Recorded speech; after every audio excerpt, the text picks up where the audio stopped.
మనము తీసుకున్న ఎంపికలే మనము ఎవరనేది తెలియజేస్తాయి. రెండవది, మనము తీసుకున్న నిర్ణయాలే మనల్ని నిర్ణయిస్తాయి. మూడవది, మన గురించి మనం చెప్పకపోయినా, మన గురించి మనం నోరు తెరవకపోయినా, మనం చేసే పనులు ఏం చేస్తాయి? మనల్ని ప్రకటిస్తాయి, ప్రచురిస్తాయి. ఈ ఎంపికలు చాలా ముఖ్యమైనవి విశ్వాస జీవితంలో. యోధా ప్రవర్తనకి యోసేపు గారి ప్రవర్తనకి చాలా తేడా ఉంది. యోధా ఎంపికలకు, యోధా తీసుకున్నటువంటి నిర్ణయాలకు, యోసేపు తీసుకున్నటువంటి ఎంపికలకు, యోసేపు నిర్ణయించుకున్నటువంటి నిర్ణయాలకు ఇద్దరికి చాలా తేడా ఉందండి. చాలా తేడా ఉంది. తప్పుడు నిర్ణయాలు తీసుకుంటే, తప్పుడు ఎంపికలు తీసుకుంటే ఎలా ఉంటుందో ముందు అధ్యాయంలో క్లుప్తంగా మనం ధ్యానం చేసుకుందాం. 39వ అధ్యాయంలో మంచి నిర్ణయాలు, శ్రేష్టమైనటువంటి ఎంపికలు యోసేపు ఎవరో మనకు తెలియజేస్తున్నాయి. సాతానుడు కొన్నిసార్లు అవకాశాలు ఇస్తాడండి తప్పు చేయటానికి. విశ్వాసి అయినా సరే, సేవకుడైనా సరే, ఎవడైనా కావచ్చు. దేవుని బిడ్డకి కొన్నిసార్లు సాతానుడు ఏం చేస్తూ ఉంటాడు? అవకాశాలు ఇస్తూ ఉంటాడు, అవకాశాలు ఇస్తాడు, సృష్టిస్తాడు. ఈ స్త్రీ సృష్టించినట్లుగైతే అవకాశాలు సృష్టిస్తాడు సాతాను. చాలా జాగ్రత్తగా ఉండాలి దేవుని బిడ్డ. ఆరాధకులు చాలా జాగ్రత్తగా ఉండాలి, దేవుని బిడ్డలు చాలా జాగ్రత్తగా ఉండాలి.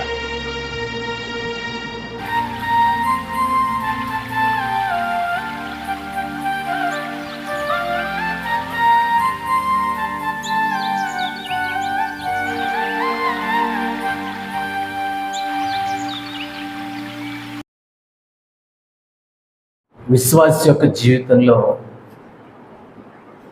ఎంపికలు చాలా ముఖ్యమైనవి. నిర్ణయాలు తీసుకోవటం అనేవి చాలా ప్రాముఖ్యమైనవి. విశ్వాస జీవితంలో మనం నిలబడాలన్నా, మనం పడిపోవాలన్నా, బాగుండాలన్నా, చెడిపోవాలన్నా, విశ్వాసి తీసుకున్న నిర్ణయాలే వాటికి ప్రధానమైనవి. మన ఎంపికలే మనల్ని ఎవరనేది తెలియజేస్తాయి. మన ఎంపికలే, మనము ఎవరనేది మన ఎంపికలే తెలియజేస్తాయి. మనము తీసుకున్నటువంటి నిర్ణయాలే మనల్ని నిర్ణయిస్తాయి. మనము తీసుకున్న నిర్ణయాలే మనల్ని ఏం చేస్తాయి? నిర్ణయిస్తాయి. నేనెవరో, నేను ఎలాంటి వాడినో నేను నోరు తెరచి చెప్పకపోయినా, అర్థమైందా? నేను ఎవరినో నా గురించి నేను నోరు తెరచి చెప్పకపోయినా, నా పనులే నేనెవరినో ఏం చేస్తాయి? తెలియజేస్తాయి. నేను చేసిన పనులే, మీరు చేసిన పనులే, మనము చేసిన పనులే, మనము ఎవరనేది, నేను ఎవరనేది మన పనులు మన గురించే చెప్తాయి. ఈ 66 పుస్తకాలు ధ్యానం చేస్తే గనక, బైబిల్ గ్రంథంలో ఉన్నటువంటి 66 పుస్తకాలు ధ్యానం చేస్తే, దేవుడు ఎవరో, దేవుని యొక్క గుణలక్షణాలు ఏంటో, దేవుని యొక్క మంచితనం ఏంటో, దేవుని యొక్క గొప్పతనం ఏంటో, ఆయన ఏం చేశాడో, ఆయన ఏం చేస్తున్నాడో, ఆయన ఏం చేయబోతున్నాడో, ఆయన గురించి పుష్కలంగా బైబిల్ గ్రంథంలో రాయబడి ఉంది. నేను 3 విషయాలు చెప్పాను. మనము తీసుకున్న ఎంపికలే మనము ఎవరనేది తెలియజేస్తాయి. రెండవది, మనము తీసుకున్న నిర్ణయాలే మనల్ని నిర్ణయిస్తాయి. మూడవది, మన గురించి మనం చెప్పకపోయినా, మన గురించి మనం నోరు తెరవకపోయినా, మనం చేసే పనులు ఏం చేస్తాయి? మనల్ని ప్రకటిస్తాయి, ప్రచురిస్తాయి. ఈ ఎంపికలు చాలా ముఖ్యమైనవి విశ్వాస జీవితంలో. కొన్ని ఉదాహరణలు నేను చెప్తాను వాక్య భాగంలోకి వెళ్ళబోయే ముందుగా. దేవుని మనిషిగా ఉండవలసినటువంటి బిలాము ఏమయ్యాడంటే డబ్బు మనిషి అయ్యాడు. దేవుని మనిషిగా ఉండవలసిన వాడు, దేవుని యొక్క ప్రవక్తగా ఉండవలసినటువంటి బిలాము దేవుని మనిషిగా ఉండవలసిన వాడు ఏమైపోయాడు? డబ్బు మనిషి అయిపోయాడు. బహుమతుల మైండ్ వచ్చేసింది. 2 డబ్బులు సంపాదిస్తే చాలు అనేటటువంటి మనస్తత్వం వచ్చేసింది. ఆయన ఏమి కోరుకున్నాడు?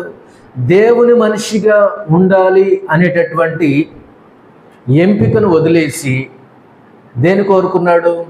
డబ్బును కోరుకున్నాడు, బహుమతులను కోరుకున్నాడు. ఎంపిక గురించి నేను చెప్తున్నా, ఎంపిక.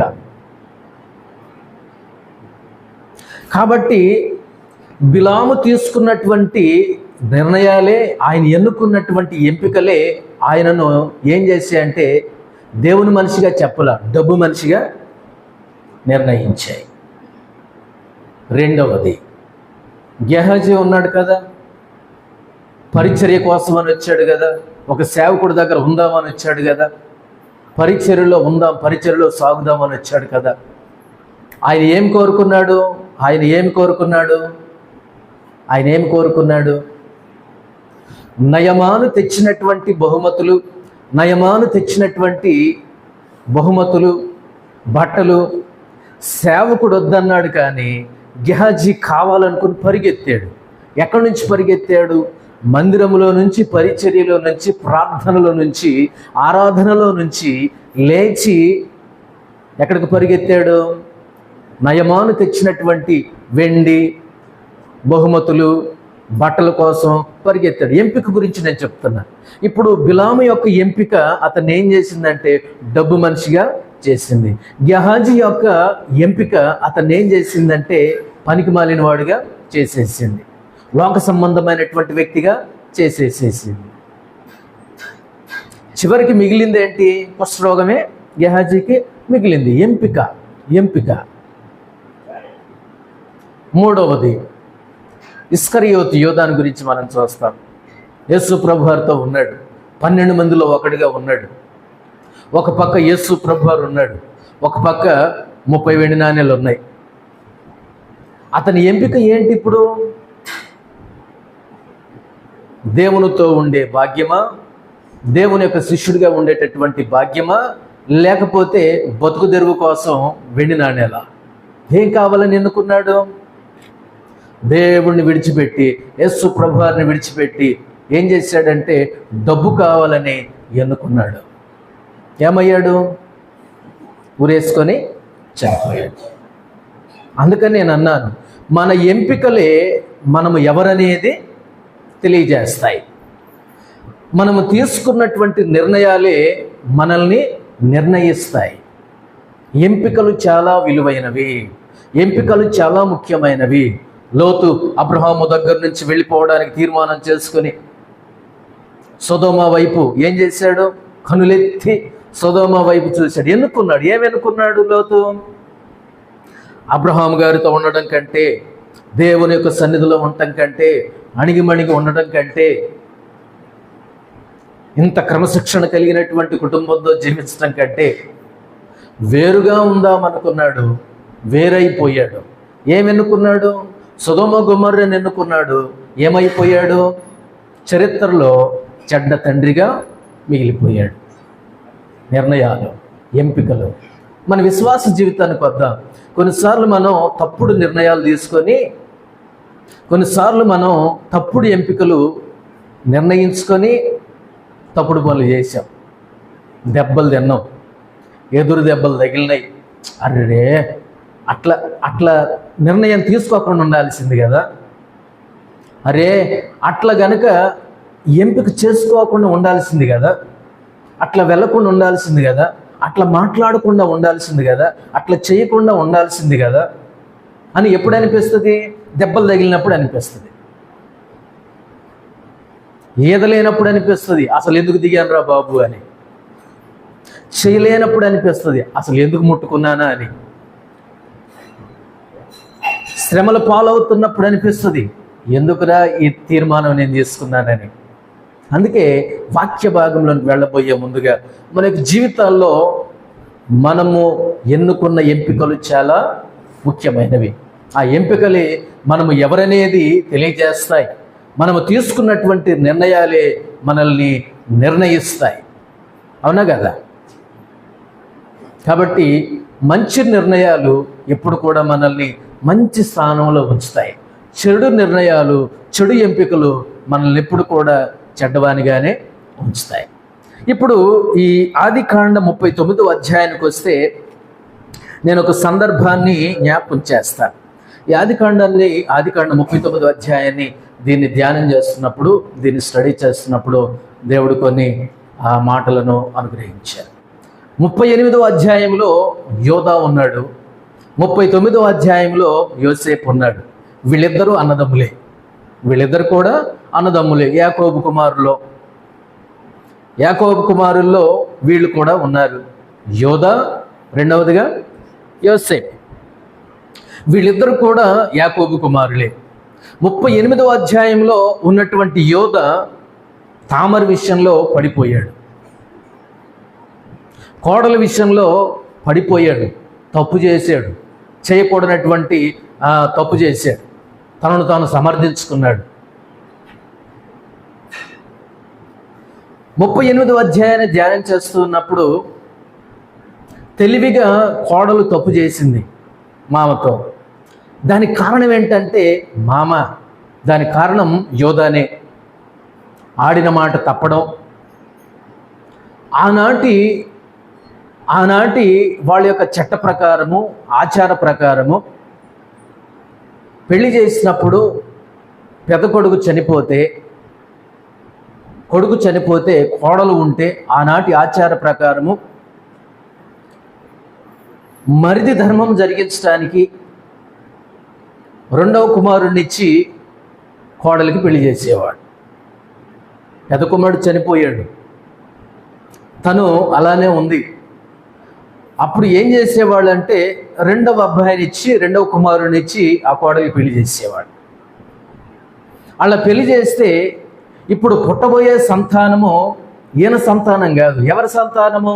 చనిపోయిన వాని యొక్క సంతానముగా పరిగణించబడేది ఆ కాలంలో. అర్థమైందో లేదో ఈ మాట? అర్థమైందా? యోధా తన పెద్ద కొడుక్కి పెళ్లి చేశాడండి. ఇతడు చెడ్డవాడైనందున యోధా కుమారుడు చెడ్డవాడైనందున దేవుడు అతన్ని ఏం చేశాడు? చంపేశాడంటే దేవుని వ్యతిరేకంగా దేవుని యొక్క ఉగ్రత, దేవుని యొక్క శిక్ష అతని మీద పడింది. ఏదో ఒక రకంగా చనిపోయాడు. అలా చనిపోయిన తర్వాత ఉన్నటువంటి ఆ కోడలకు తన యొక్క రెండవ కుమారుడిని ఇచ్చి మరలా పెళ్లి చేశాడు యోధా. మరిది ధర్మం జరిగించాల. ఇప్పుడు వీళ్ళిద్దరికి పుట్టబోయే బిడ్డలు వాళ్ళ చనిపోయిన అన్న యొక్క బిడ్డల్లాగానే పిలువబడతారు. అది ఆనాటి యొక్క ధర్మం, చట్టం, నిర్ణయం. సరే, రెండో అబ్బాయి కూడా ఏం చేశాడు?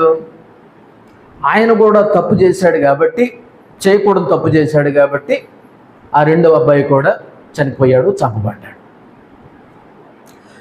ఇప్పుడు మూడవ కుమారుడు ఉన్నాడు యోధాకి మూడవ కుమారుడు ఉన్నాడు. అసలు చట్ట ప్రకారం, ధర్మ ప్రకారముగా, ఆనాటి ఉన్నటువంటి ఆచార ప్రకారముగా ఇప్పుడు ఏం చేయాలి? యోధా మూడవ కుమారుడినిచ్చి మళ్ళీ పెళ్లి చేయాలి. ఆయన అన్నాడు, అమ్మాయి వీడు పెరిగేటప్పటికి కొద్దిగా సమయం పట్టుద్ది, అంతవరకు మీ నాన్నగారి దగ్గర ఉండిపో, పుట్టింటికి పో అని పంపించాడు మామ కోడల్ని. వీడు పెరిగి పెద్దవాడయ్యేంత వరకు మూడవ కుమారుడు, ఇద్దరు చనిపోయారు, వాడు తప్పు చేశారు, వాళ్ళిద్దరు చనిపోయారు, కోడలు అలాగనే ఉంది. ఇప్పుడు ధర్మ ప్రకారంగా మూడవ కుమారుడి నుంచి పెళ్లి చేయాలి కోడలికి. అయితే అక్కడ తెలివి ఉపయోగించాడు యోధా. అమ్మాయి వీడు పెరిగి పెద్దవాడయ్యేంత వరకు నువ్వు పుట్టింటికి వెళ్ళు, మీ నాన్నగారి దగ్గర ఉండు, వీడు పెద్దోడైనప్పుడు మీ ఇద్దరికి నేను పెళ్లి చేస్తాను అని పంపించాడు. ఓకే మామయ్య, ఇల్లు వస్తానని వెళ్ళి సరే ఎంతసేపటికి వీడు పెద్దోడు అయ్యాడు, పెళ్ళిడికి వచ్చాడు, ఎంతసేపటికి పెళ్లి చేయట్లే యోధ. భయం. పెద్దోడు చచ్చిపోయాడు, రెండో వాడు చచ్చిపోయాడు, ఈ మూడో వాడిని కూడా ఇచ్చి పెళ్లి చేస్తే వీడు కూడా ఏమవుతాడు అని పెద్దోడైనప్పటికీ మామ ఇకనే కబురు పెడతాడు, ఇకనే పెళ్లి చేస్తాడు, మాకు ఇకనే పెళ్లి చేస్తాడు అని అమ్మాయి ఎదురు చూసింది తామారు. కానీ ఈయన ఊసే లేదు యోధాకి, ఆ ఊసే లేదు, ఆ తలంపే లేదు. 38వ అధ్యాయంలో ఉన్న సంగతి నేను చెప్తున్నాను. 39వ అధ్యాయం మనం ధ్యానం చేసుకోబోయే ముందుగా 38వ అధ్యాయంలో అసలు ఏం జరిగింది? సరే అలా రోజులు గడుస్తున్నాయి, మామగారు కబురు పెట్టలేదు, వాళ్ళ నాన్నగారికి ఏమీ చెప్పలేదు. తర్వాత అసలు ఏం జరుగుతుందో, అసలు మా మామయ్యకి నేను గుర్తున్నానో లేదో, వాళ్ళ చట్ట ప్రకారంగా అప్పుడు ఆ ధర్మం అది. కానీ చిన్నోడు పెరిగి పెద్దోడైనా వీళ్ళిద్దరి గురించి నాన్నగారు ఆలోచించట్లేదు. ఈ అమ్మాయి పుట్టింట్లో ఉంది, వైధవ్య వస్త్రాలు ధరించుకొని ఉంది, ఆలోచించట్లేదు. సరే యోధ ఒకనొక రోజున ఏం చేశాడు? 38వ అధ్యాయం 13వ వచనం. సరే 12 నుండి చదువుతాం. చాలా దినములైన తరువాత షూయా కుమార్తె అయిన యోధ భార్య చనిపోయింది.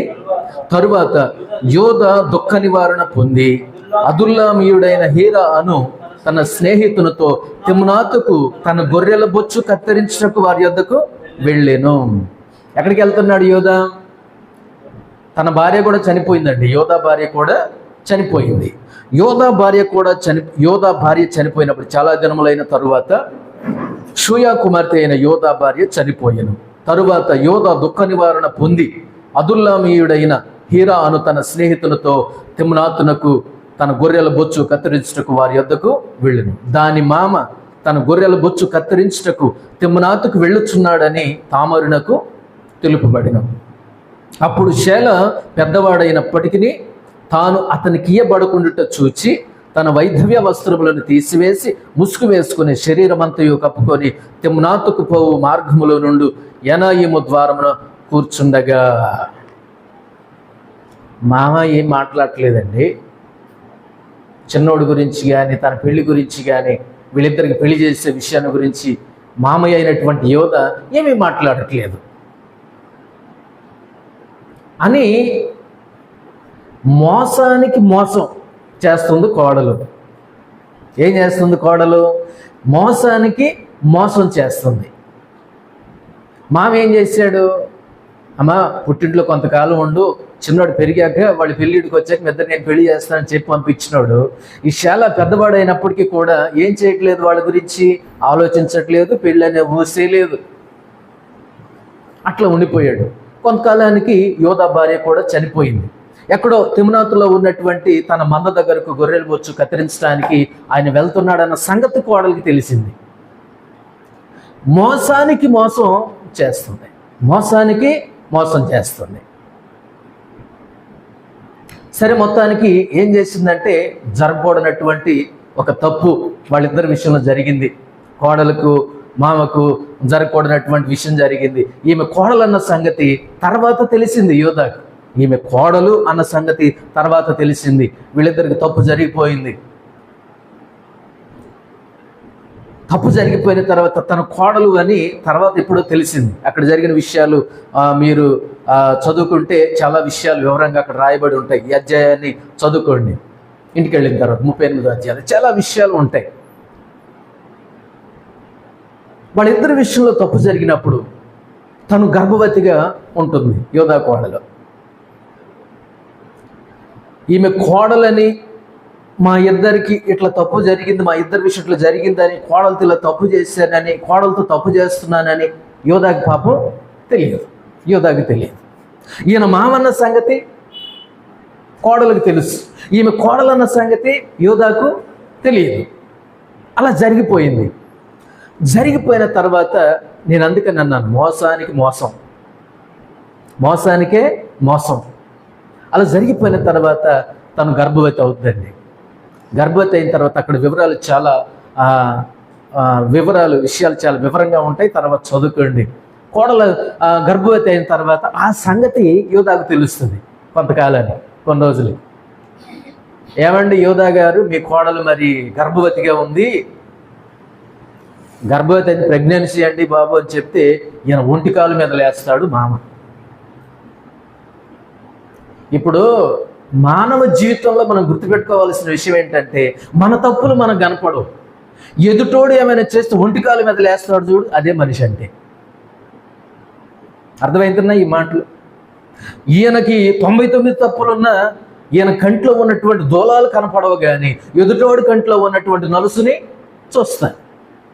ఈయన కంట్లో దూలాలే ఉన్నాయి, ఎదుటోడి కంట్లో చిన్న నలుసు పడ్డది. ఇప్పుడు నా కంట్లో మన కంట్లో ఉన్నటువంటి దూలాలు కనిపించవు, కానీ ఎదుటివాడి కంట్లో ఉన్నటువంటి నలుసు కనిపిస్తుంది. ఇది ఇప్పుడు యోధా చేసేది.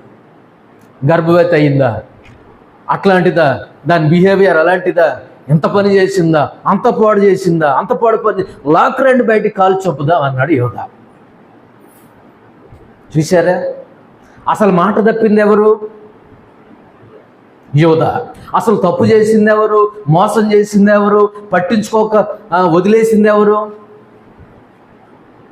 పట్టించుకోక, వాళ్ళిద్దరి గురించి ఆలోచించక, నువ్వు మోసం చేస్తే నీ కోడలు నీకంటే తెలివిగా నిన్నే మోసం చేసింది.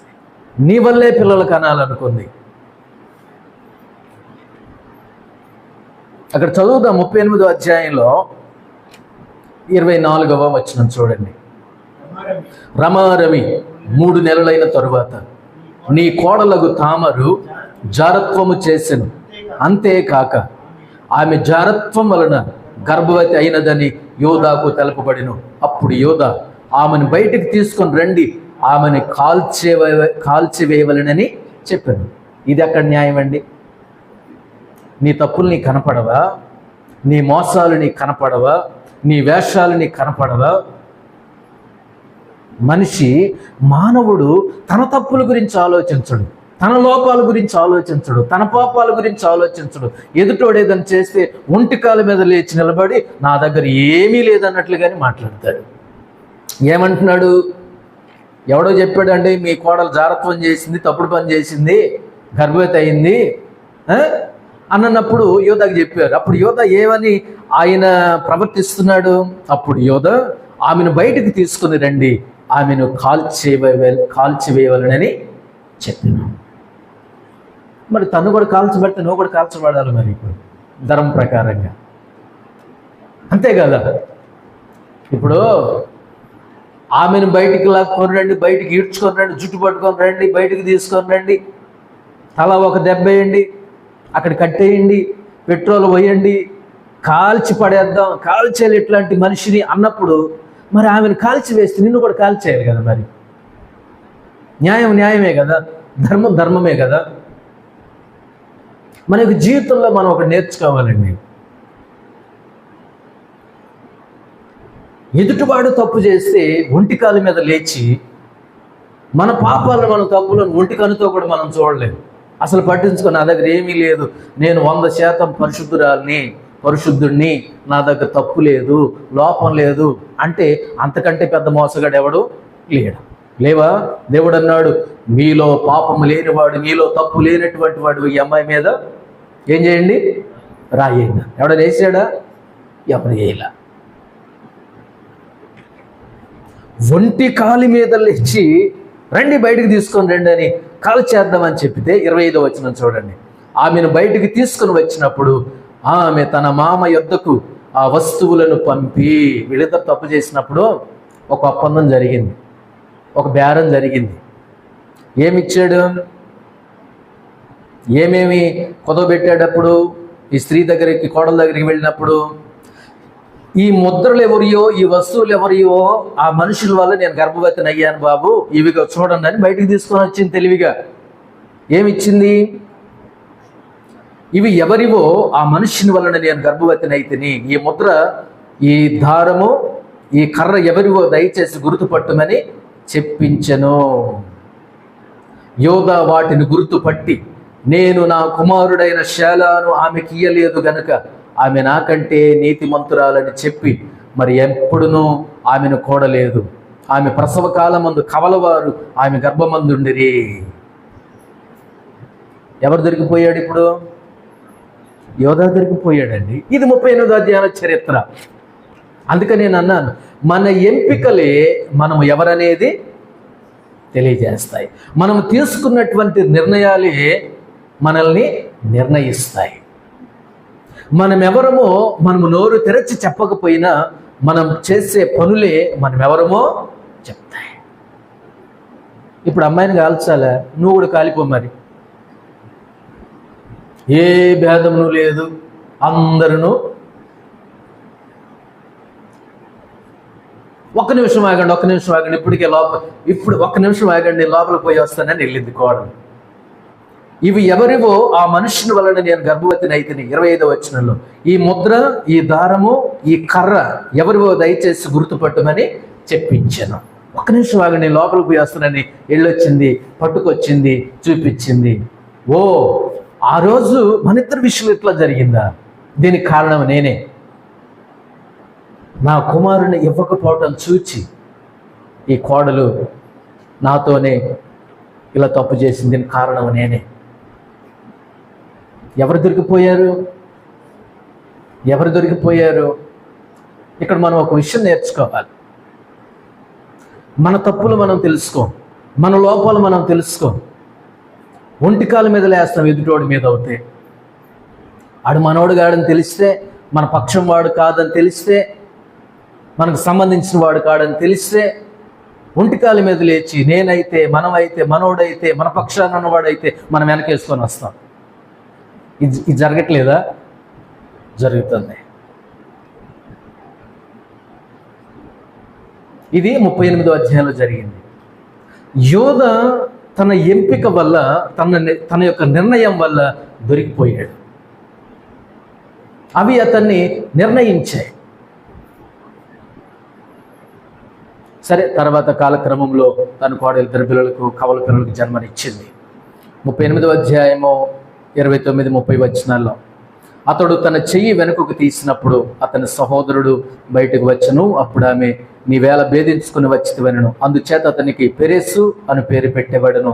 తరువాత తన చేతిని తొగరుగల అతని సహోదరుడు బయటికి వచ్చను. అతనికి జరాహు అని పేరు పెట్టబడింది. పెరెసు, జరాహు 2 బిడ్డలకు జన్మనిచ్చింది. తామరు 2 బిడ్డలకు జన్మనిచ్చింది. ఎంపిక, నిర్ణయం. అది 38వ అధ్యాయం. ఇప్పుడు 39వ అధ్యాయానికి వస్తే అక్కడ ఏం జరుగుతుందంటే యోసేపు గారు కనిపిస్తారు. యోధ తప్పు చేశాడు, యోధ చేయకూడని పని చేశాడు, యోధ ఆ విషయంలో దొరికిపోయాడు, యోధ ఆ విషయంలో పట్టుబడ్డాడు. కానీ 39వ అధ్యాయంలోకి వస్తే యోసేపు ఉన్నాడండి. ఈ విషయంలో యోసేపు ఎంత నీతిమంతుడిగా ఉన్నాడు. నేను ఇక్కడ ఒక 3-4 విషయాలు నేను జ్ఞాపకం చేస్తాను. ఈ 39వ అధ్యాయంలో ఈ 3-4 విషయాలు నేను జ్ఞాపకం చేస్తాను. మనం చదువుకున్నట్టు 39వ అధ్యాయంలో 1వ వచనం నుండి, యోసేపును ఐగుప్తునకు తీసుకొని వచ్చినప్పుడు ఫరో యొక్క ఉద్యోగస్తుడును రాజ సంరక్షక సేనాధిపతియునైన పొతీఫరాను ఒక ఐగుప్తీయుడు అక్కడికి అతన్ని తీసుకుని వచ్చిన ఇష్మాయేలీల యొద్ద అతనిని కొనెను. యెహోవా యోసేపునకు తోడయుండెను గనుక అతడు వర్ధిల్లుచు తన యజమానుడగు ఆ ఐగుప్తుని ఎంట ఉండెను. యెహోవా అతనికి తోడయుండెననియు అతడు చేసినదంతయు అతని చేతిలో యెహోవా సఫలం చేసిననియు అతని యజమానుడు చూచినప్పుడు యోసేపు మీద అతనికి కటాక్షము కలిగను గనుక అతని యొద్ద పరిచర్య చేయువాడాయను. మరియు అతడు తన ఇంటి మీద విచారణకర్తగా అతను నియమించి తనకు కలిగినదంతయు అతని చేతికి అప్పగించెను. అతడు తన ఇంటి మీదనో తనకు కలిగినదంతటి మీదనో అతని విచారణకర్తగా నియమించిన కాలము మొదలుకొని యెహోవా యోసేపు నిమిత్తము ఆ ఐగుప్తుని ఇంటిని ఆశీర్వదించెను. యెహోవా ఆశీర్వాదము ఇంటిలోనేమి పొలములోనేమి అతన్ని కలిగిన సమస్త మీదను ఉండెను. అతడు తనకు కలిగినదంతయు యోసేపు చేతికి అప్పగించి తాను ఆహారం తినుట తప్ప తనకేమి ఉన్నదో ఏమి లేదో విచారించిన వాడు కాడు. యోసేపు రూపవంతుడును సుందరుడై ఉండెను. అటు తర్వాత అతన్ని యజమానుని భార్య యోసేపు మీద కన్ను వేసి తనతో శయనించమని చెప్పెను. అయితే అతడు ఒప్పక, ఈ మాట గుర్తుపెట్టుకోండి, అతడు ఒప్పక, నా యజమానుడు తనకు కలిగినదంతయు నా చేతికి అప్పగించను కదా, నా వశమున తన ఇంటిలో ఏమి ఉన్నదో అతడు ఎరగడు, ఇంటిలో నాకంటే పైవాడు ఎవడునో లేడు. నీవు అతని భార్యవైనందున నిన్ను తప్ప మరి దేనిని నాకు అప్పగింపక ఉండలేదు. కాబట్టి నేనెట్లు ఇంత ఘోరమైన దుష్కార్యము చేసి దేవునికి విరోధంగా పాపము కట్టుకుందనని తన యజమానుని భార్యతో అనెను. దినదినము ఆమె యోసేపుతో మాట్లాడుచుండెను గాని అతడు ఆమెతో శయనించుటకైనను ఆమెతో ఉండుటకైనను ఆమె మాట విన్నవాడు కాడు. యోసేపు జీవితం. మరి 38వ అధ్యాయంలో వాళ్ళ అన్న ఏం చేశాడు? ఒక స్త్రీ విషయంలో దొరికిపోయాడు. తప్పు చేశాడు, దొరికిపోయాడు. యోధా ప్రవర్తనకి యోసేపు గారి ప్రవర్తనకి చాలా తేడా ఉంది. యోధా ఎంపికలకు, యోధా తీసుకున్నటువంటి నిర్ణయాలకు, యోసేపు తీసుకున్నటువంటి ఎంపికలకు, యోసేపు నిర్ణయించుకున్నటువంటి నిర్ణయాలకు ఇద్దరికి చాలా తేడా ఉందండి. చాలా తేడా ఉంది. తప్పుడు నిర్ణయాలు తీసుకుంటే, తప్పుడు ఎంపికలు తీసుకుంటే ఎలా ఉంటుందో ముందు అధ్యాయంలో క్లుప్తంగా మనం ధ్యానం చేసుకుందాం. 39వ అధ్యాయంలో మంచి నిర్ణయాలు, శ్రేష్టమైనటువంటి ఎంపికలు యోసేపు ఎవరో మనకు తెలియజేస్తున్నాయి. ఇప్పుడు యోసేపు గారి విషయానికి వస్తే ఈ 39వ అధ్యాయంలో మనం చదువుకున్నటువంటి ఈ వచన భాగంలో నేను ఒక 3-4 విషయాలు జ్ఞాపకం చేస్తాను. మొట్టమొదటి విషయం ఏమిటంటే, సౌఖ్యానికంటే సాహసం చేయడానికే యోసేపు ఎంచుకున్నాడు. మొదటి ఎంపిక, యోసేపు గారి మొదటి ఎంపిక ఏమిటంటే, సౌఖ్యానికంటే సాహసం చేయడానికే తన ఎంపికను ఎన్నుకున్నాడు. సాహసమే. ఆ రోజున 1వ వచనంలో ఫరో యొక్క ఉద్యోగస్తుడును రాజ సంరక్షక సేనాధిపతి అయిన పొతీఫెరా, ఈయన చేసే ఉద్యోగం ఏంటంటే, రాజ సంరక్షక సేనాధిపతి అని అంటే తలలు తీసేసే పని. ఏం పని చేస్తాడు ఈయన? తలలు తీసేసే పని. తలలు తీసేసే పని చేసేవాడు ఎంత కఠినంగా ఉంటాడో అన్న దానికి వ్యతిరేకంగా పొతీఫెరా యోసేపు విషయంలో చాలా మంచి మనసు కలిగిన వాడు, మెత్తని మనసు కలిగిన వాడు. తలకాయలు తీసేస్తాడు కాబట్టి ఎంత కఠినో అనుకోవడానికి లేదు, మంచి మనసు కలిగిన వాడు. అతని డ్యూటీ అతను చేస్తాడు. వాస్తవానికి ఆ రోజుల్లో ఈ పని చేయడానికి నపుంసకుల్ని పెట్టేవాళ్ళు అంట రాజుగారు. నపుంసకులు అంటే తెలుసా? నపుంసకులు పెట్టేవాళ్ళు. అట్లాంటి పనికి నపుంసకుల్ని ఏర్పాటు చేసేవాడు రాజుగారు. సరే, పెద్ద కుటుంబాన్ని బట్టి, వాళ్ళ అధికారాన్ని బట్టి, వాళ్ళ హోదాను బట్టి ఒక స్త్రీని పెళ్లి చేసుకునేవాడు. దాంపత్య జీవితానికి వీళ్ళు పనికిరారండి. నపుంసకులు దాంపత్య జీవితానికి, సంసార జీవితానికి పనికిరారు. అయినా కానీ వాళ్ళ డబ్బును బట్టి, వాళ్ళ హోదాను బట్టి, వాళ్ళ ప్రఖ్యాతి, వాళ్ళ పేరు ప్రఖ్యాతులను బట్టి ఏం చేసుకుంటారు? ఒక స్త్రీని పెళ్లి చేసుకుంటారు. ఇప్పుడు విషయం ఎందుకు, ఈ యొక్క స్త్రీ ఎందుకు ఇట్లా ప్రవర్తిస్తుందనంటే, పెళ్లి చేసుకున్నాడు కానీ ఆయన దాంపత్య జీవితానికి పనికిరాడు, సంసార జీవితానికి పనికిరాడు ఈ ఉద్యోగం చేసే ఉద్యోగస్తుడు. కాబట్టి ఆమె వేరుగా ఆలోచించి యోసేపు మీద కన్నేసింది. యోసేపు మీద అలా కన్ను వేసిన తర్వాత అనుదినము మనం చదివినటువంటి వచ్చిన భాగంలో అతనితో మాట్లాడటం, అతనితో తప్పు చేయడానికి కోరుకోవడం, ఆ విధంగా ఎట్లాగైనా అతను లోపరుచుకోవాలి అనేటటువంటి ప్రయత్నాలు చేస్తూ ఉన్నప్పుడు నేను 4 విషయాలు ఇక్కడ నేను చెప్తాను. స్త్రీ, ఇక్కడ యోసేపు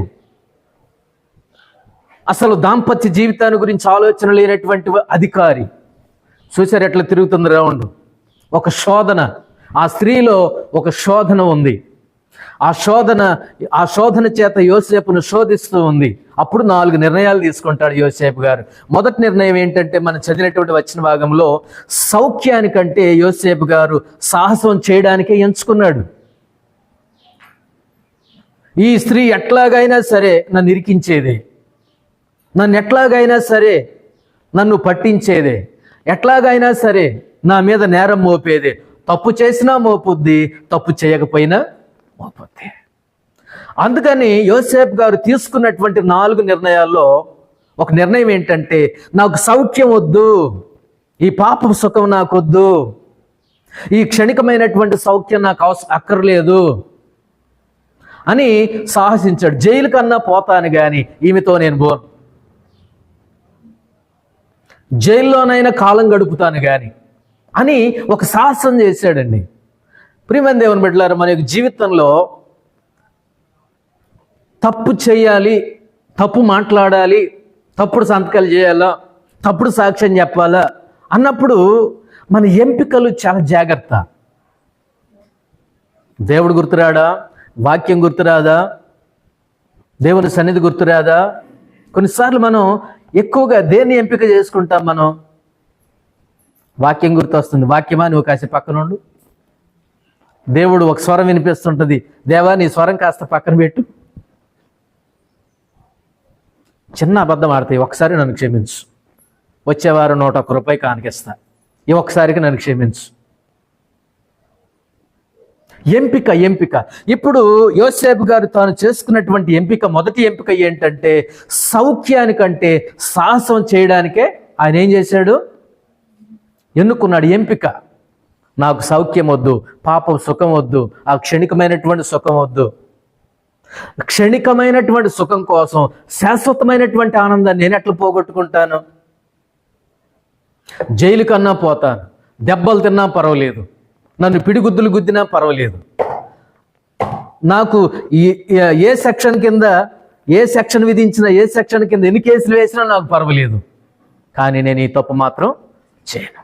నాకు సౌఖ్యం వద్దు, ఈ పాప సుఖం నాకొద్దు. ఒక దేవుని బిడ్డగా, ఒక ఆరాధికుడిగా తను చేసుకున్నటువంటి ఎంపిక. అందుకని నేను అన్నాను, మన ఎంపికలే మనం ఎవరనేది మనల్ని ఏం చేస్తాయి? తెలియజేస్తాయి. మన నిర్ణయాలే, మనం తీసుకున్నటువంటి నిర్ణయాలే మనల్ని నిర్ణయిస్తాయి. ఇప్పుడు యోసేపు గారు తీసుకున్నటువంటి మొదటి నిర్ణయం ఏంటంటే సౌఖ్యానికంటే సాహసం చేయడానికే ఆయన ఏం చేశాడు? ఎంపిక చేసుకున్నాడు, మొగ్గు చూపించాడు. నేను జైలుకి పోతాను కానీ మీతో తప్పు చేయను, నేను దేవుని బిడ్డని, ఆరాధికుడిని, నిజమైనటువంటి దేవుని బిడ్డని,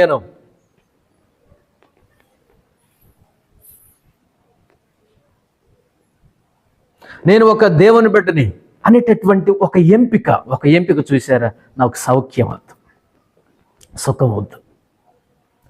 మంచి యవనస్తుడండి, మంచి యవన ప్రాయంలో ఉన్నాడు, చక్కటి అందగాడు, చక్కటి రూపం కలిగినటువంటి వాడు.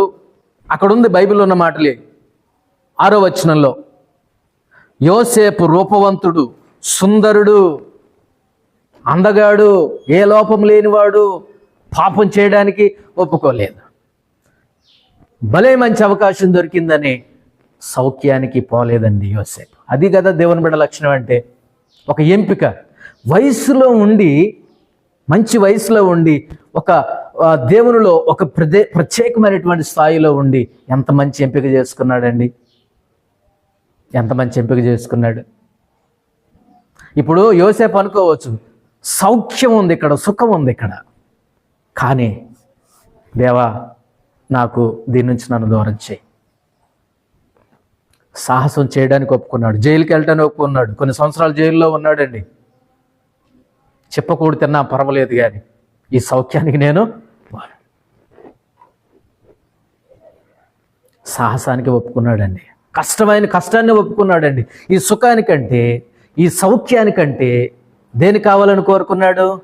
నాకు కష్టమే కావాలా, నాకు జైలే కావాలా, నాకు చెప్పకూడైనా పర్వాలేదు, వాళ్ళు నన్ను దెబ్బలు కొట్టినా పర్వాలేదు, అవమానమైనా పర్వాలా, అవరోధాలైనా పర్వాలా, నేను మాత్రం ఈ తప్పు నేను చేయను. అది మొదటి ఎంపిక. సౌఖ్యానికంటే సాహసం చేయడానికే యోసేపు గారు ఎన్నుకున్నాడు. రెండవది నేను జ్ఞాపకం చేస్తాను.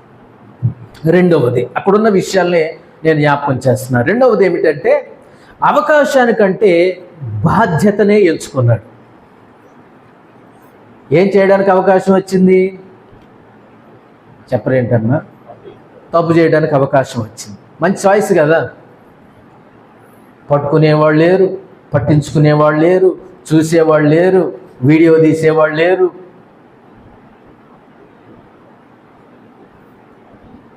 మరి ఆ మహాతల్లి ఎవరు లేనిది చూసి అట్లా చేసిందో, ఎవరు లేకుండా చేసిందో మనకి తెలియదు. ఒక అవకాశాన్ని సృష్టించింది. ఏం చేసింది? ఒక అవకాశాన్ని సృష్టించింది.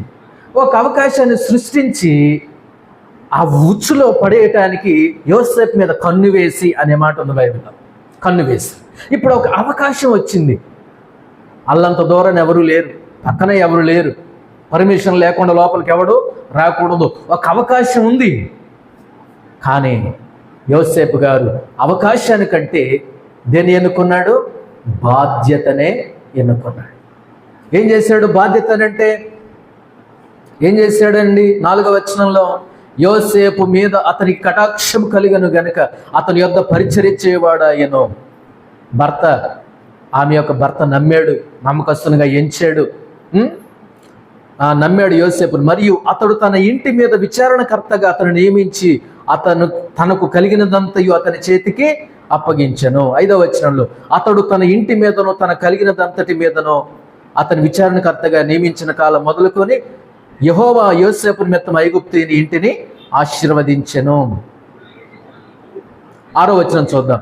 అతడు తనకు కలిగినదంతయు యోసేపు చేతికి అప్పగించి తాను ఆహారం తినటం తప్ప ఏముంది ఏమి లేదని పట్టించుకునేవాడు కాదు యజమానుడు. అంత నమ్మకంగా తనకు ఏమి ఉన్నదో ఏమి లేదో విచారించిన వాడు కాడు. బాధ్యత, ఆ ఇంటిని గురించినటువంటి బాధ్యత, పొలాన్ని గురించినటువంటి బాధ్యత, పని వాళ్ళ గురించినటువంటి బాధ్యత. అది చిన్న బాధ్యత అయినా కావచ్చు, కానీ పెద్ద మనసుతోనే అది బాధ్యతగానే చేస్తున్నాడు. అవకాశం వచ్చింది కదా అని తప్పు చేయలేదండి. ఈ అవకాశం పోతే రాదేమో, ఈ తప్పు చేయకపోతే, ఈ అబద్ధం ఆడకపోతే, ఈ దొంగతనం చేయకపోతే మళ్ళీ ఉండదేమో అని కక్కుర్తిగా చేసేవాళ్ళు చాలామంది ఉంటారు. కానీ ఇంత బాధ్యత భుజం మీద ఉన్నప్పుడు నేను ఎలా తప్పు చేస్తాను? నేను చేయను. అవకాశానికంటే బాధ్యతనే ఎంచుకున్నాడు. ఆయన అన్నాడు అప్పటికి, మేడం గారు సారీ అండి, నీ యజమానుడు, నీ భర్త నన్ను నమ్మి ఇంత పని, ఇంత బాధ్యత, ఇంత డ్యూటీ నా భుజాల మీద పెడితే నీతో నేను తప్పు చేయను. అవకాశం ఇచ్చింది, కానీ నేను అవకాశానికి నేను లొంగను. నేను దేవుని బిడ్డని. నేనెవరిని? దేవుని బిడ్డని. మీ ఆయన గారు నన్ను నమ్మింత బాధ్యత అప్పగించాడమ్మా, అన్నీ అప్పగించాడు. కానీ నీవు ఆయన భార్యవైనందున నిన్ను తప్ప అనే మాట అక్కడ ఉంది కదా, నిన్ను తప్ప అన్నిటినీ నాకు ఆయన అప్పగించాడు. నువ్వు ఆయన భార్యవి. నీ మీద నాకు ఎటువంటి బాధ్యత, ఎటువంటి హక్కు, ఎటువంటి అధికారము ఏమీ లేదు.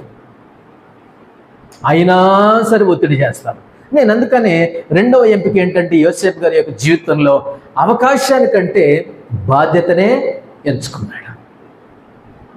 సాతాను కొన్నిసార్లు అవకాశాలు ఇస్తాడండి తప్పు చేయడానికి. విశ్వాసి అయినా సరే, సేవకుడైనా సరే, ఎవడైనా కావచ్చు. దేవుని బిడ్డకి కొన్నిసార్లు సాతాను ఏం చేస్తూ ఉంటాడు? అవకాశాలు ఇస్తూ ఉంటాడు. అవకాశాలు ఇస్తాడు, సృష్టిస్తాడు. ఈ స్త్రీ సృష్టించినట్లుగానే అవకాశాలు సృష్టిస్తాడు సాతాను. చాలా జాగ్రత్తగా ఉండాలి దేవుని బిడ్డ. ఆరాధకులు చాలా జాగ్రత్తగా ఉండాలి. దేవుని బిడ్డలు చాలా జాగ్రత్తగా ఉండాలి. బిలాము పోతూ ఏం చెప్పిపోయాడో తెలుసా?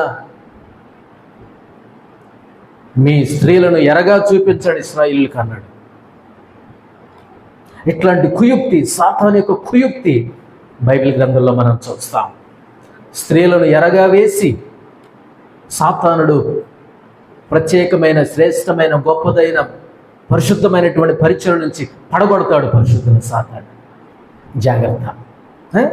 ఇది రెండవ ఎంపిక. ఏంటది? అవకాశానికంటే బాధ్యతనే ఎంచుకున్నాడు. మూడవ విషయం ఏమిటంటే అక్రమ సంబంధానికంటే దేవునితో అసలైన సంబంధాన్ని ఎంచుకున్నాడంటే యోసేపు. మరి ఇది అక్రమ సంబంధమే కదా. అక్రమ సంబంధానికంటే కూడా దేవునితో అసలైనటువంటి సంబంధాన్నే యోసేపు ఏం చేసుకున్నాడు? ఎన్నుకున్నాడు. ఈరోజున ఎన్నో కుటుంబాలండి అక్రమ సంబంధాలతో కూలిపోయేది. అక్రమ సంబంధాలతో నలిగిపోయే కుటుంబాలు, అక్రమ సంబంధాలతో కూలిపోయే కుటుంబాలు, అనుమానాలతో అపోహలతో చేస్తున్నటువంటి వికృతమైనటువంటి కార్యకలాపాలతో కూలిపోయే కుటుంబాలు ఎన్ని లేవండి ఈ రోజున? అక్రమ సంబంధం. ఆ స్త్రీ అక్రమ సంబంధానికి ప్రేరేపిస్తుంది. మన ఇద్దరం సంబంధం పెట్టుకుందాం అంటే యోసేపు అక్రమ సంబంధానికంటే ఏమి ఎన్నుకుంటున్నాడు? ఆయన దేవునితో సంబంధమే, దేవునితో ఉండే అసలైన సంబంధాన్నే ఎంచుకున్నాడు. ఆయన నీకు నాకు సంబంధం లేదు,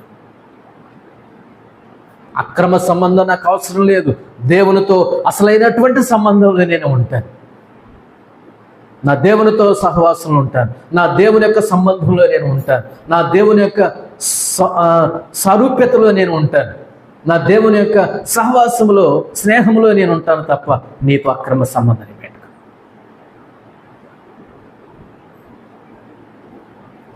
ఈ రోజున ఈ అక్రమ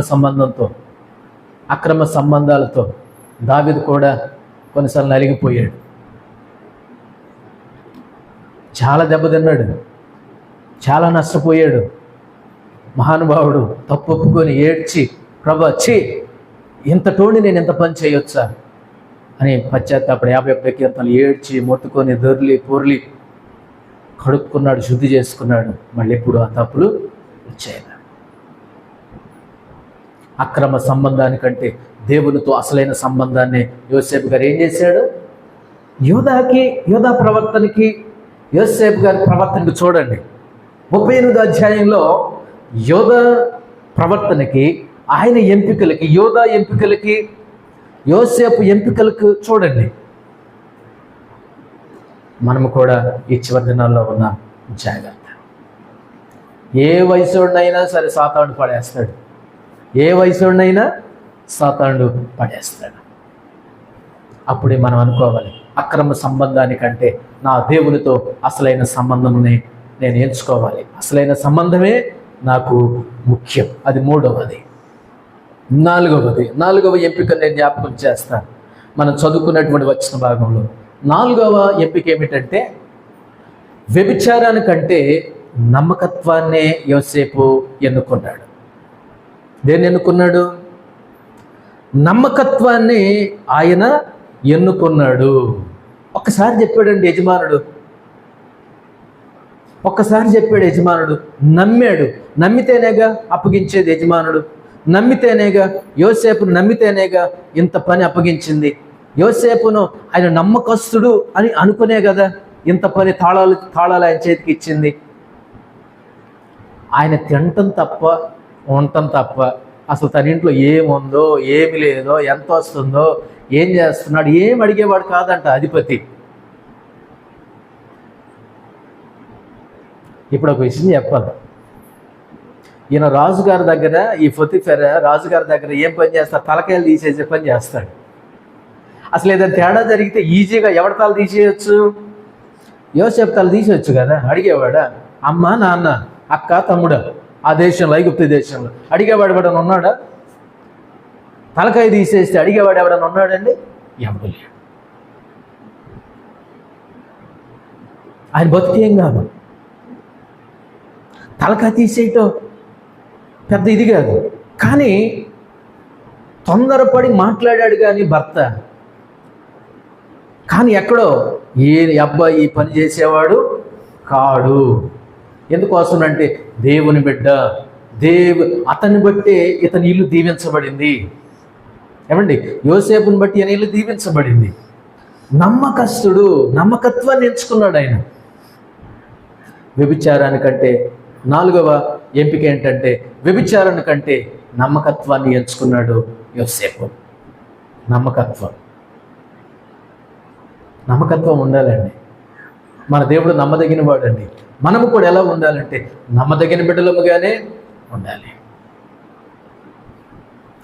తలంపులతో పాపం చేసేవాళ్ళు ఉన్నారు, ఆలోచనతో పాపం చేసేవాళ్ళు ఉన్నారు, ఊహల్లో పాపం చేసేవాళ్ళు ఉన్నారు,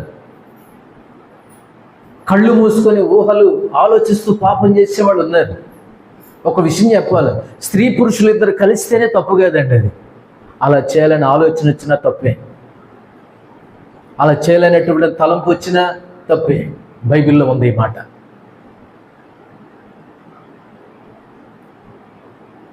ఎంత జాగ్రత్తగా ఉండాలి దేవుని బిడ్డ. ఊహల విషయంలో, తలంపుల విషయంలో, ఆలోచన విషయంలో ఎంత జాగ్రత్తగా ఉండాలో తెలుసు. ప్రభువా, నా తలంపులకు, నా ఉద్దేశాలకు నీ శుద్ధాత్మను నా కావలిగా ఉంచు. నమ్మకత్వం అండి. అక్కడ యజమానుడు ఉన్నాడా లేడా, పని వాళ్ళు ఉన్నారా లేరా, 10 మంది ఉన్నారా లేరా, ఎవరైనా ఉన్నా తప్పు చేయను, ఎవరు లేకపోయినా నేను తప్పు చేయను. నా దేవుడు చూస్తున్నాడు. నమ్మకం, ఒక నమ్మకం. ఇది 4వ ఎంపిక. 5వ ఎంపిక ఏమిటంటే యథార్థతను ఎన్నుకున్నాడు ఆయన. రహస్యంగా చేయటానికి ఆయన ఒప్పుకోలేదండి. రహస్యంగా ఆయన తన తప్పును చేసి లేచి వెళ్ళిపోవడానికి ఆయన ఒప్పుకోలేదండి.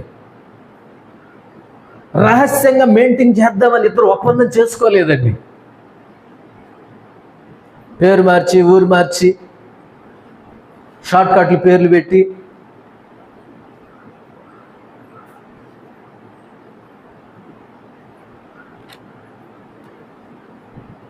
ఒక అమ్మాయి ఒక అబ్బాయితో ఇలా సంబంధం పెట్టుకున్న తర్వాత అది ఎప్పటి నుంచో సాగుతుందండి. ఈ అమ్మాయి ఇంట్లో వాళ్ళకి భయపడి వాడి పేరు పెట్టిందంటే, ఏమని పెట్టిందంటే లో బ్యాటరీ అని పెట్టిందంట పేరు ఫోన్లో. ఏం బ్యాటరీ? లో బ్యాటరీ.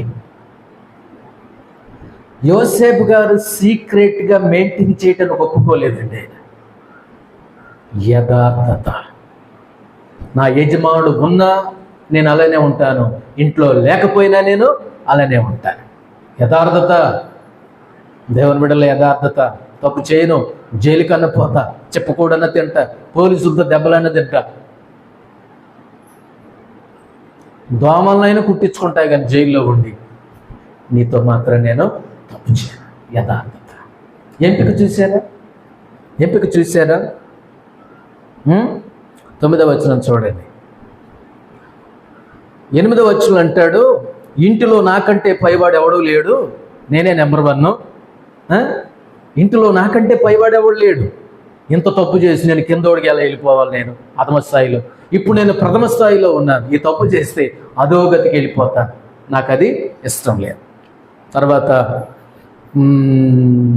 9వ వచనం, నీవు అతని భార్యవైనందున నిన్ను తప్ప మరి దేనిని నాకు అప్పగింపక ఉండలేదు. కాబట్టి నేనెట్లు ఇంత ఘోరమైన దుష్కార్యం చేసి దేవునికి విరోధంగా పాపము కట్టుకొందునని తన యజమానుని భార్యతో చెప్పాను. దేవుని విరోధంగా నేను తప్పు చేయనమ్మా.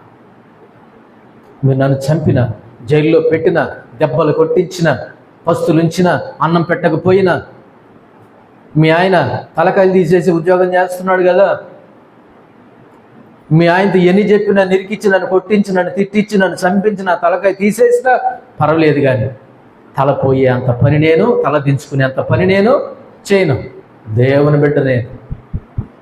ఎంత దుష్కార్యము నేను ఎట్లా చేస్తానమ్మా? దేవుని బిడ్డ నేను.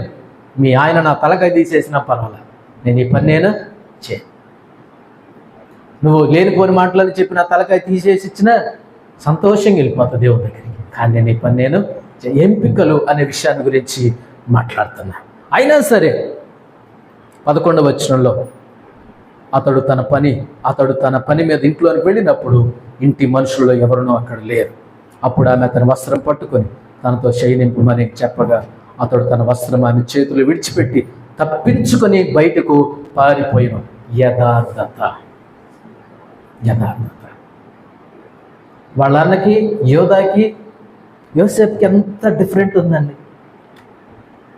పరిశుద్ధుడండి, నీతిమంతుడండి, మంచి ఆరాధికుడండి, దేవుని బిడ్డండి, నీతిమంతుడండి. అందుకే కదా దేవుడు అంత అత్యున్నతంగా దేవుడు ఆశీర్వదించాడు, దీవించాడు. ఈ రోజున కొన్ని సంబంధాలు సమాధానం లేకుండా చేయట్లేదా? అక్రమ సంబంధాలు దేవుని సంబంధం నుంచి పడగొట్టట్లేదా? చెడగొట్టట్లేదా? పతనం చేయట్లేదా? పాపిష్టోళ్ళుగా రోత బ్రతుకులో ఉంచట్లేదా? ప్రభువా, ఈ తలంపుల్లో నుంచి, ఈ ఆలోచనల నుంచి మమ్మల్ని విడిపించు, బ్రతికించు, నే బిడ్డలుగా మమ్మల్ని వచ్చు. పారిపోయాడు. 14వ వచనం, తన ఇంటి మనుషులను పిలిచి, చూడుడి, అతడు మనల్ని ఎగతాళి చేయుటకు ఒక హెబ్రీయుని మన యొద్దకు తెచ్చి ఉన్నాడు. నాతో శయనింపవలనని వీడు నా యొద్దకు రాగా నేను పెద్ద కేక వేయి. ఎట్లా అబద్ధాలు కథలు అలుతుందో చూశారా? ఇట్టోళ్ళకి తెలివితేటలు ఎక్కువ.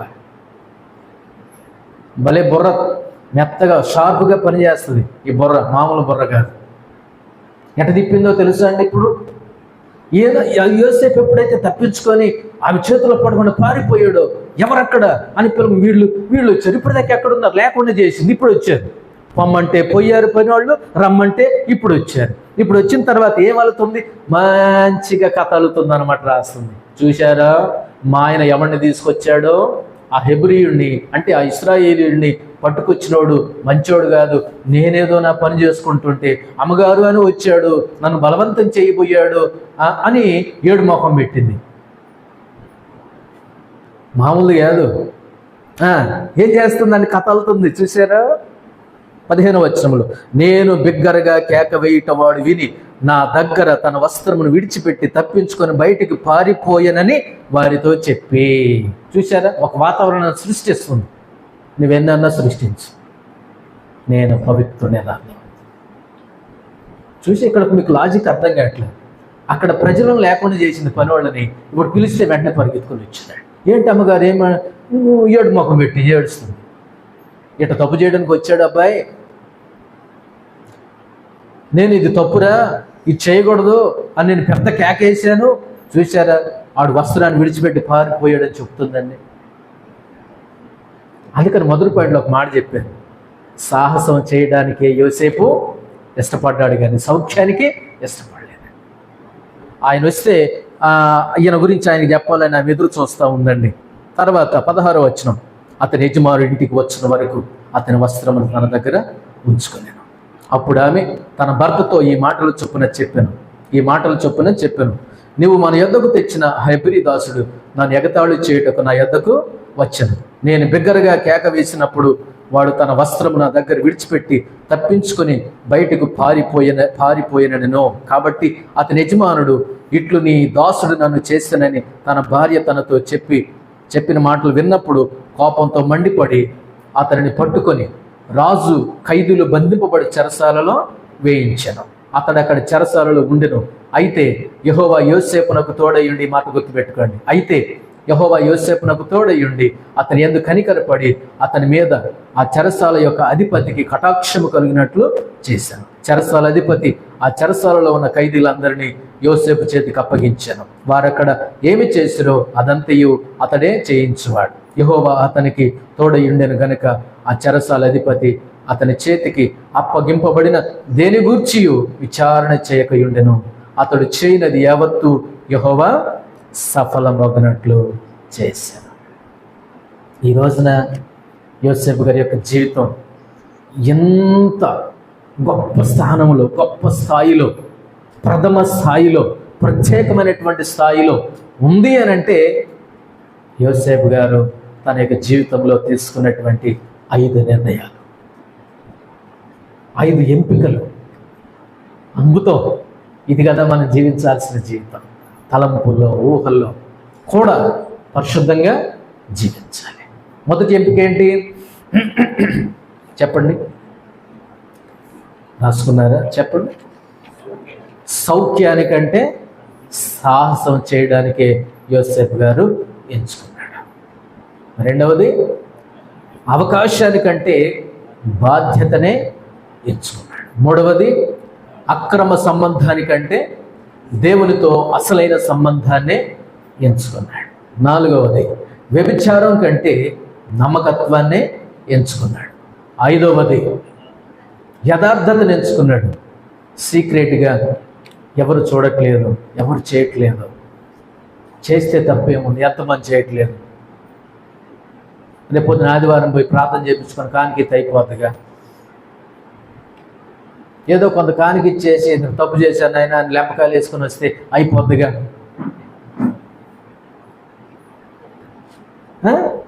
అనుకొని సమర్థించుకునే వాళ్ళు చాలామంది ఉన్నారండి. ఆయన తప్పు చేయలేదా, ఆయన తప్పు చేయలేదా, ఏం తప్పు చేయలేదా, వాళ్ళు చేయలేదా, వీళ్ళు మన ఏం చేస్తే తప్పు వచ్చిందా అని సమర్థించుకునే వాళ్ళు చాలామంది ఉన్నారు. కానీ యోసేపు గారు యథార్థతను ఎంచుకున్నాడు. నేను దేవుని బిడ్డను, ఇంత దుష్కార్యము చేసి ఎంత దుష్కార్యం నేను ఎలా చేయగలను? 9వ వచనం, ఇంత ఘోరమైన దుష్కార్యం చేసి దేవునికి విరోధంగా పాపము కట్టుకుందని తన యజమానుడి భార్యతో చెప్పాను. ఎట్లు ఎంత ఘోరమైన దుష్కార్యం నేను ఎట్లా చేస్తాను? దేవుని కోసం నిలబడ్డాడు. దేవుడు ఆశీర్వదించాడు, దేవుడు దీవించాడు, దేవుడు ధన్యునిగా చేశాడు. యోసేపుని దేవుడు మొదట ఆశీర్వదించిన దానికంటే కూడా తర్వాత ఎక్కువగా ఆశీర్వదించాడు. కారణం యోసేపు గారి ఎంపికలు, నిర్ణయాలు. సౌఖ్యానికంటే సాహసం చేయడానికి ఎంచుకున్నాడు, అవకాశానికంటే బాధ్యతనే ఎంచుకున్నాడు, అక్రమ సంబంధానికంటే దేవునితో అసలైన సంబంధాన్ని ఎంచుకున్నాడు, వ్యభిచారానికంటే నమ్మకత్వాన్నే ఎంచుకున్నాడు. 5వది యథార్థతను ఎంచుకున్నాడు. ఆయన సీక్రెట్ మీటింగ్, తర్వాత రహస్యంగా కలుసుకోవడం, రహస్యంగా చేసుకోవడం, రహస్యంగా తప్పుడు ఆ చీకటి బతుకులు, దాన్ని ఒప్పుకోలేదండి. యథార్థతనే ఆయన ఏం చేశాడు? యథార్థంగా జైలుకి వెళ్ళాడు, హాయిగా జైలుకి వెళ్ళాడు. జైల్లోనైనా సంతోషంగా ఉన్నాడు, జైల్లోనైనా సుఖంగా ఉన్నాడు. జైల్లో దోమలు కుట్టినా పర్వాలేదు, వాళ్ళు తిట్టినా పర్వాలేదు, ఏం చేసినా పర్వాలేదు, అన్నిటికీ ఒప్పుకొని జైల్లో దేవునికి స్తోత్రం, దేవుడు నన్ను విడిపించి జైల్లో ఉన్నప్పుడు ఏడవలేదండి. తప్పు చేసి జైలుకి వెళ్ళలేదుగా ఏడవడానికి. యథార్థంగా వెళ్ళాడు, దేవుని కోసం నిలబడ్డందుకు వెళ్ళాడు. దేవుని కోసం గట్టిగా నిలబడ్డందుకు సాతాను కుయుక్తి పన్నాడు. స్త్రీలో చొరబడి, స్త్రీ రూపంలో చొరబడి. కానీ యోసేపు గారు 38వ అధ్యాయంలో ఉన్నటువంటి యోధా ప్రవర్తనకు 39వ అధ్యాయంలో ఉన్నటువంటి యోసేపు ప్రవర్తనకు చాలా తేడా. మన నిర్ణయాలే, మన ఎంపికలే మనం ఎవరనేది తెలియజేస్తాయి. మనం తీసుకున్నటువంటి నిర్ణయాలే మనల్ని నిర్ణయిస్తాయి. మనం చేసే పనులే మనం ఎవరనేది తెలియజేస్తాయి, ప్రచురం చేస్తాయి, గట్టిగా అరుస్తాయి. నేను చెప్పనక్కర్లా, మీరెవరో మీరు చెప్పనక్కర్లా. మీరు చేసే పనులే, మిమ్మల్ని గురించి నేను చేసే పనులే, నన్ను గురించి అవి ఏం చేస్తామంటే తెలియపరుస్తాం. మనం ఎవరు,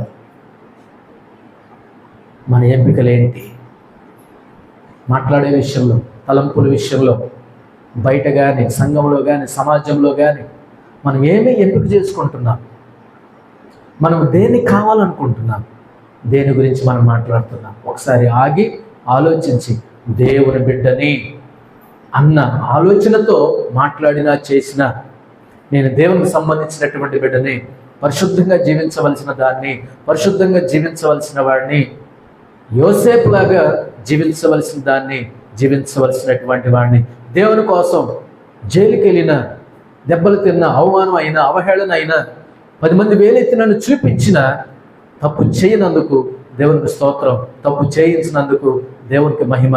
దేవుని బిడ్డగానే ఉంటాను, శ్రమల పాలైనా అవుతాను కానీ, చెరసాలకైనా వెళ్తాను కానీ, 10 మంది నన్ను వేలెత్తి చూపించినా పర్వాలేదు కానీ నేను ఆ తప్పు చేయను. దేవుని బిడ్డనే, నా యజమానుడు ఉన్నా చేయను, ఆయన ఇంట్లో లేకపోయినా చేయను. దేవుని బిడ్డగా బ్రతుకుదాం, దేవుని కోసం పరిశుద్ధంగా బ్రతుకుదాం. మన ఎంపికలు జాగ్రత్త, మన నిర్ణయాలు జాగ్రత్త. దేవుడి మాటలు దీవించుగాక. ప్రార్థన చేసుకుందాం.